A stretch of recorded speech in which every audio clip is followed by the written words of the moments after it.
প্রিয় সপ্তম শ্রেণীর শিক্ষার্থীরা, শুভেচ্ছা নিও। আজকে আমি তোমাদের বিজ্ঞান বিষয়ের নতুন বই থেকে পঞ্চম অধ্যায় পরিপাকতন্ত্র ও রক্ত সংবহনতন্ত্র এর ৫৪ পৃষ্ঠার নিজে করো দুটি প্রশ্নের সমাধান করে দেব। প্রথমে তোমাদের বলবো, যারা আমার চ্যানেলটি সাবস্ক্রাইব করো নাই তারা আমার চ্যানেলটি সাবস্ক্রাইব করবে এবং আমার সাথে থাকবে। তাহলে চলো আমরা ক্লাস শুরু করি। বিজ্ঞান পঞ্চম অধ্যায় পৃষ্ঠা নং ৫৪, নিজে করো। ১, তুমি তোমার বন্ধুর নাড়ির স্পন্দন কিভাবে পরীক্ষা করবে? ব্যায়াম করার পর তোমার বন্ধুর নাড়ির স্পন্দন পরীক্ষা করো। কোনো পরিবর্তন লক্ষ্য করেছো কি? পরিবর্তনের কারণ ব্যাখ্যা করো। ২, তোমরা দলগতভাবে মানব পরিপাকতন্ত্রের একটি চার্ট তৈরি করো। প্রতিটি অঙ্গের পাশে এর কাজ লিপিবদ্ধ করো। চলো এখন আমরা এই দুটি কাজের সমাধান দেখে নিই।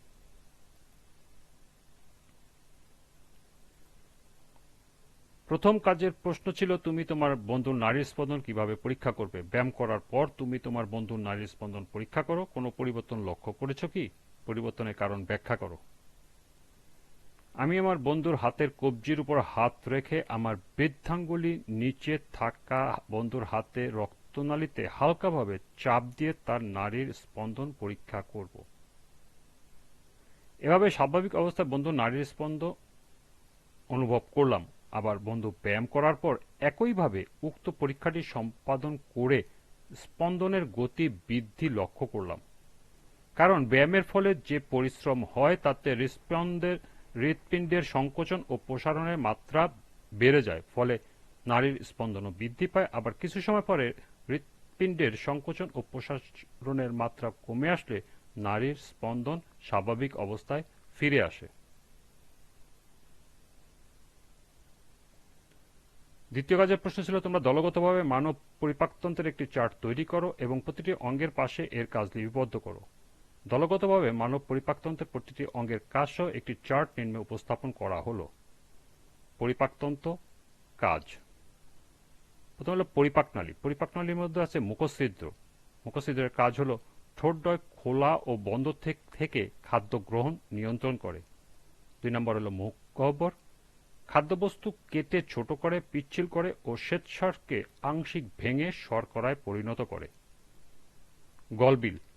খাদ্যবস্তু মুখ গহ্বর থেকে অন্ননালীতে নিয়ে যায়। ৪, অন্ননালী। খাদ্যবস্তুকে গলবিল থেকে পাকস্থলীতে নিয়ে যায়। ৫, পাকস্থলী। খাদ্যবস্তু সাময়িক জমা রাখে ও পরিপাকে সাহায্য করে। ৬, ক্ষুদ্রান্ত। আমিষ, শর্করা ও স্নেহ পদার্থের পরিপাক ঘটে। খাদ্যের সারাংশ ভিলাই গাত্র দ্বারা রক্তে শোষিত হয়। ৭, বৃহদান্ত। খাদ্যের অপাচ্য ও অহজম অংশ মলরূপে জমা রাখে। ৮, মলদ্বার। মল দেহের বাইরে অপসারণ করে। এরপর পরিপাক গ্রন্থি। ১, লালা গ্রন্থি। লালা খাদ্যকে নরম করে। ২, যকৃত। পিত্তরস স্নেহজাতীয় খাদ্য হজমে সাহায্য করে। ৩, অগ্নাশয়। ট্রিপসিন, কাইমোট্রিপসিন আমিষ খাদ্য, লাইপেজ স্নেহ খাদ্য এবং অ্যামাইলেজ শর্করা খাদ্য হজমে সাহায্য করে।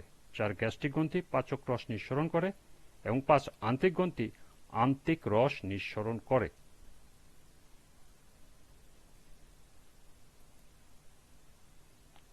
এ ছিল নিজে করো দুটি প্রশ্নের সমাধান। আজকের ক্লাসটি এ পর্যন্তই।